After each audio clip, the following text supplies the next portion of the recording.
I'm Heather Holdsworth, and I was Dillon's homebound teacher, and I started going to his house in the fall of his freshman year. And then he got transferred into my class when he was coming back to school, and I just remember his first day in the ninth grade, we were very well prepared for Dillon to come into class. We had hand sanitizer, and we made sure the desks were clean, and when all the other students were complaining about this Romeo and Juliet wedding that they had to perform, and they wrote the vows for Romeo and Juliet, Dillon was just so excited to be in school, and he was just so full of life. And just to carry on that theme, that he put in 100% to everything he did, and he was just so excited to be there. And I'm just honored to have been able to spend the time with him that I did, with his family, and it's just amazing to see all you students here to support him. And I know that we can keep carrying this faith and this inspiration that he left with us, so I'm grateful for that. Thanks. Hi, I'm Danae. I moved to Van Hoosen in 7th grade, and none of the kids really talked to me a lot, but Dillon was always one that would come to me in the hallway and cheer me up. And then in 8th grade, I had I had a science teacher, Mr. Norris, and that class was hilarious. So me and Dillon and Jennifer decided that it would be funny to plunge Crystal's stomach after she had just had surgery on her intestines. And then I think 3 weeks later, he didn't come back to school, so the class was just really quiet. And then in this semester, we found out that we would have Ingram first hour, and I know she's in here somewhere, but we all know that first hour English is the worst. So we spent I think a week talking about how that was just going to be the worst class ever, but we were just going to have to make Miss Ingram like us because she's crazy.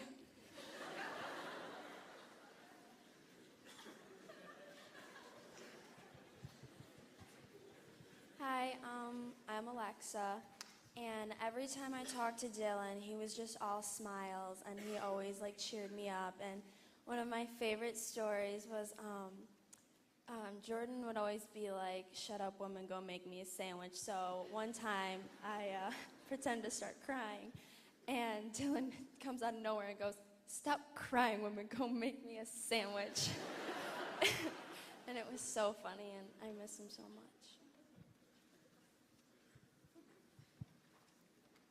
Hey, I'm Matt, and I just wanted to tell a story that I had Dillon in math class, and if anyone knows me in classes, I'm really loud and noisy and obnoxious. And so I remember at the beginning of math, I was sitting in the back by myself, and it was the quiet class. I just couldn't stand it. And Dillon came and sat next to me, and we sat in the back, and the rest of the year it was just all laugh, fun, we had a great time. And I'm going to kick myself for the rest of my life because I never hung out with him outside of school. Maybe a couple times at parties, but I missed out on a great man, so.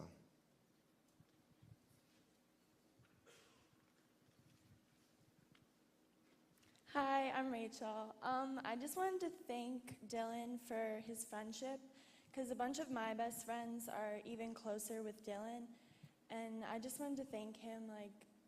They're the ones that are making me see Dillon's amazement, and I was fortunate enough to write an article about him in our school newspaper this year. And I just wanted to thank him because he really is an inspiration, and I see it in all of my best friends.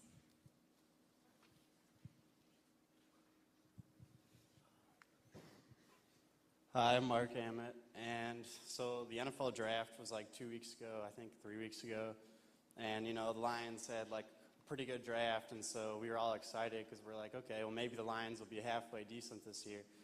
And then a week later, the Lions picked up Larry Foote.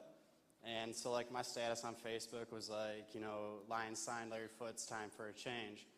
And Dillon commented on it, was yeah, that's because he came from a good team. And so I Facebooked, IM'd Dillon or whatever, yeah, kind of creepy. And I was hey Dillon, can't you just be happy, the Lions might actually win a game this year? And Dillon goes, well, that's because if you guys do get your first win this year, that's because they finally signed a Steeler. And I just thought it was just funny. So.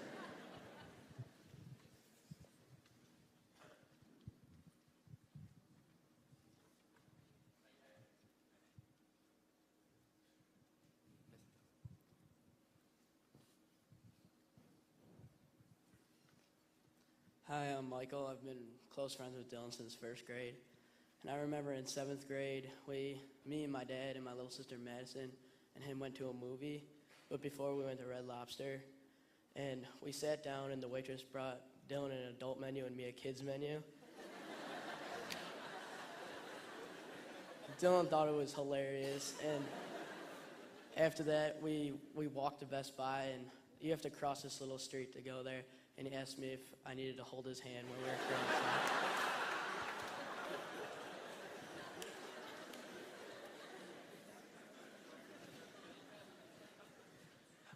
I'm Andy, and I'm a junior. I'm 1 year older than Dillon, and I didn't really know him, but I just remember walking behind him in the hallways, like by myself, being a loser, and I just look at him, and he was walking by himself too, and every person he passed by, like give him a high five or give him a hug or he'd say hi. It just really showed like how many people he knew and how many people cared about him, and how like how good of a reputation he had at Adams.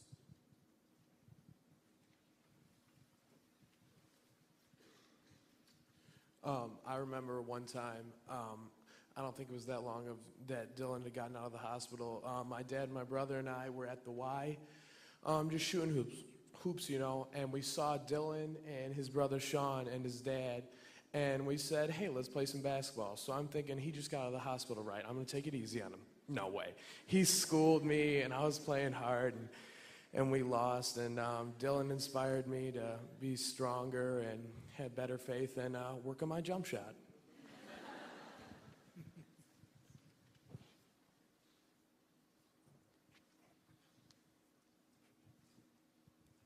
Okay, I met Dillon like once, but I went to Mississippi with Mike last year, and we had to memorize like 15 verses, but 2 of them have been, like listening to all these stories, have been just repeating in my head, and it kind of defines what I've heard about Dillon. It says, do everything without complaining or arguing, so that you may become blameless and pure, children of God in a crooked and depraved generation, in which you shine like stars in the universe. Dillon shined like a star.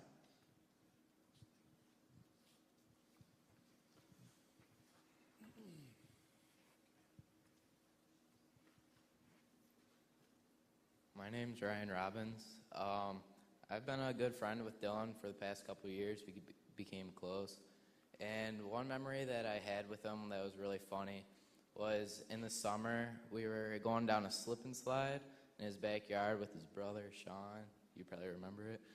But we were all going down the slip and slide, and we were doing little short ones. But then Dillon came along, and he wanted the ultimate slip and slide. So you see Dillon back up a couple steps. He sprinted on the slip and slide. He took a big leap, and he just slid right off the slip and slide onto the grass. And you think he'd be hurt or something. He could have ran into a sprinkler. But you see him get up. He turns around. He has all this grass and mud just all over him. And he looks at me, and he just smiles. That smile that never came off his face. He was a true inspiration.